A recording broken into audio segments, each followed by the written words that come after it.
Olá, povo de Deus, graça e paz a todos. Estamos aqui de volta com mais um vídeo.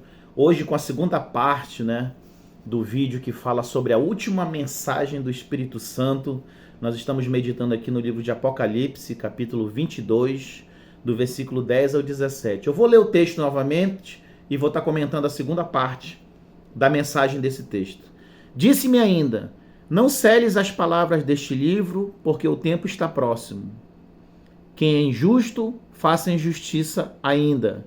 Quem está sujo, suje-se ainda. E quem é justo, faça justiça ainda. E quem é santo, seja santificado ainda. Eis que eu venho em breve, e meu galardão está comigo para dar a cada um segundo a sua obra. Eu sou o Alfa e o Ômega, o princípio e o fim, o primeiro e o último. Bem-aventurado aqueles que lavam as suas vestes no sangue do Cordeiro, para que tenham direito à árvore da vida e possam entrar na cidade pelas portas. Ficarão de fora os cães, os feiticeiros, os que se prostituem, os homicidas, os idólatras e qualquer um que ama e comete a mentira. Eu, Jesus, enviei o meu anjo para testificar essas coisas nas igrejas. Eu sou a raiz e a geração de Davi, a resplandecente estrela da manhã. O Espírito e a noiva dizem: vem. Quem ouve, diga: vem. Quem tem sede, venha. E quem quiser, receba de graça a água da vida.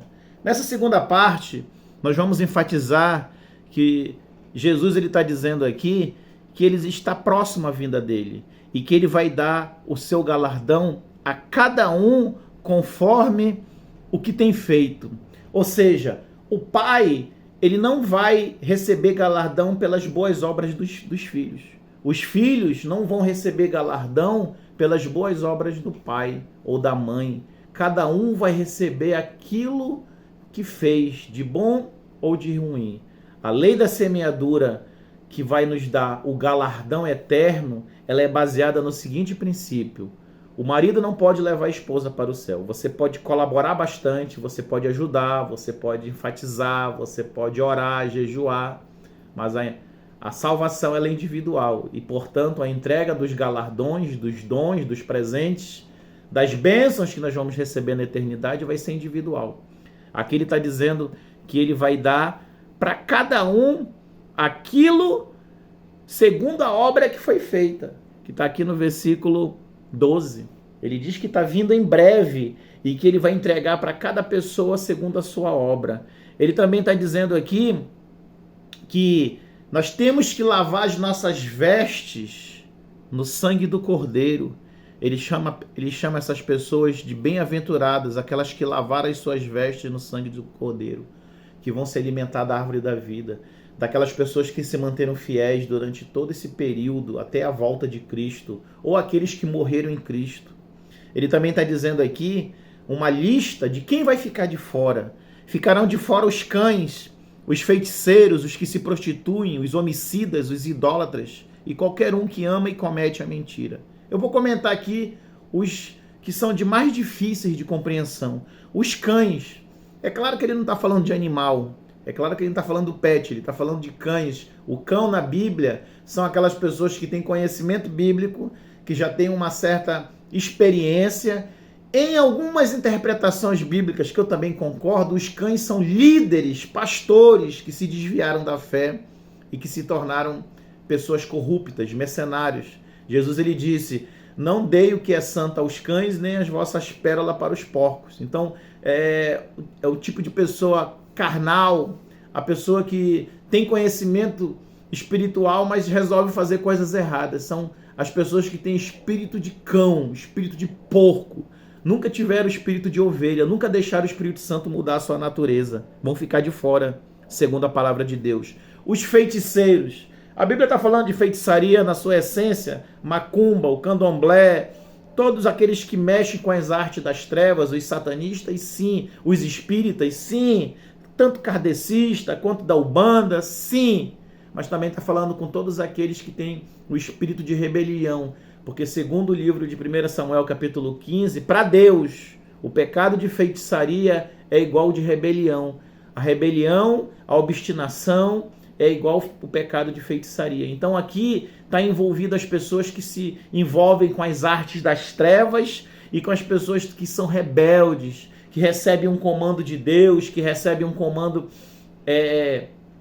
para mudar de vida, mas insistem naquele processo de pecaminoso, daquelas pessoas que são incapazes de deixar o Espírito Santo mudar suas vidas. Esses são os feiticeiros, são os praticantes das artes das trevas e os rebeldes, os que se prostituem e os homicidas. Aqui a gente não precisa nem ser muito claro. Todo tipo de prostituição, homossexualismo, lesbianismo, adultério, homem com mulher, pedofilia, pessoas que não conseguem se libertar desse demônio. Isso é um demônio, irmão, isso é uma pombagira. Isso são espíritos malignos que atacam a mente e o coração da pessoa. É um vício idêntico às drogas, à cocaína. É um vício de pornografia, seja por internet, seja por aplicativo, por rede social. Tem gente muito viciada em prostituição. Às vezes, nem chegou a cometer o ato em si, mas a mente dele é altamente prostituída, porque é uma pessoa viciada.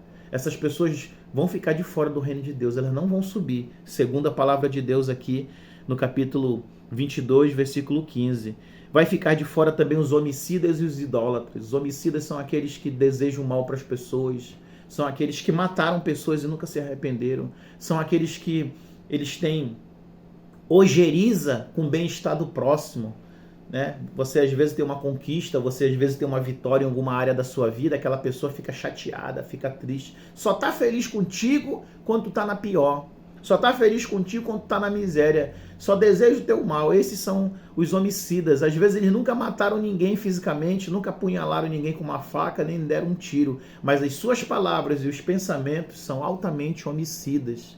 Essas pessoas não vão subir, porque isso não é característica de ovelha de Jesus, isso não é característica de servo de Deus. Jesus, ele disse que nós seríamos conhecidos como os discípulos de Jesus pela forma como nós íamos demonstrar o nosso amor ao próximo. É no próximo, no trato com o próximo, que tu demonstra a tua santidade. Esqueça a quantidade de versículos que você tem decorado, de quantos livros você leu, de quantas palestras você fez. Isso é até um certo ponto é interessante, mas a forma como Jesus avalia se você é filho ou não é como você trata o seu próximo. E quando você deseja o mal do seu próximo, quando você deseja a morte do seu próximo, seja ele quem for, você não é um filho de Deus, você não é um discípulo de Deus. E se você não mudar o seu comportamento, você vai ficar de fora. Também vão ficar de fora os idólatras, aqueles que adoram imagens, aqueles que são compulsivos pelo seu trabalho. Existem pessoas que são os workaholics, né? Aqueles que são viciados em trabalho, aqueles que são viciados em academia, aqueles que são viciados em negócios, aqueles que são viciados em qualquer outro tipo de coisa. Não é só substância, como droga, como álcool, como a maconha, ou pílulas, ou LSD, não. Para Deus, a idolatria é tudo aquilo que afasta você de Deus. Tudo aquilo que rouba Deus do seu coração, que deixa Deus para escanteio. Muitas vezes a pessoa idolatra o seu marido, idolatra o seu filho, idolatra a sua posição social. Alguns estão idolatrando o seu corpo, né? Ficando horas a fio dentro de uma academia e são incapazes de frequentar uma célula, uma igreja, são incapazes de meditarem na palavra de Deus. Por quê? Porque o Deus dele é aquela situação. Esses aí, segundo a Bíblia, também vão ficar de fora. E vão ficar de fora todos os mentirosos. Aqueles que falam algo e vivem outra coisa, que são os hipócritas. Esses ficarão de fora. E a Bíblia, aqui nos versículos seguintes, ela continua fazendo um apelo. O Espírito Santo continua mostrando como é que vai estar as pessoas nos últimos dias, quem são as pessoas que vão ficar de fora. E aí ele faz o apelo final no versículo 17. O convite final, o chamamento final, é quase, não é, mas é quase um desespero do Espírito Santo. É quase aquela cena dos anjos puxando Ló e a sua esposa e as suas filhas pela mão, porque o fogo já estava caindo do céu e eles não queriam sair de Sodoma. É quase um desespero. É o mesmo simbolismo aqui, é a mesma ação. No versículo 17, o Espírito e a noiva dizem: vem. Quem ouve, diga: vem. Quem tem sede, venha. E quem quiser, receba de graça a água da vida. O Espírito Santo está apelando aqui, irmãos. O Espírito Santo está encarecidamente querendo o teu coração. Ele está dizendo, por favor, venha. Você que se enquadra aqui numa dessas características que foi dita dos que não vão subir, vem porque tem jeito. Vem porque tem solução. Se teus ouvidos conseguem ouvir a palavra de Deus e tu ainda sente um mover interior, uma tristeza, segundo o livro de Coríntios, que é aquela tristeza que te leva ao arrependimento, é sinal de que nem tudo está perdido, é sinal de que ainda existe uma chama do Espírito Santo dentro de você, e você é capaz de responder ao Espírito Santo. Ele está chamando o Espírito e a noiva, o Espírito Santo e a igreja, estão chamando, vem, vem.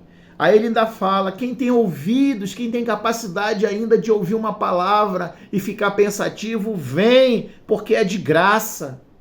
É de graça. Vem beber da água da vida. Abandona a água da morte, abandona a vida de morte, a vida de inferno, porque isso é real, isso vai acontecer se você não tomar uma posição com Cristo. Eu gosto muito desse texto aqui, do versículo que ele diz que ele trouxe essa palavra para o anjo da igreja, para o pastor, para o responsável, para o dirigente. Ele diz aqui no versículo 16, eu, Jesus, enviei meu anjo para vos testificar essas coisas nas igrejas. É uma das outras formas de você avaliar se a igreja que você está congregando é uma igreja séria.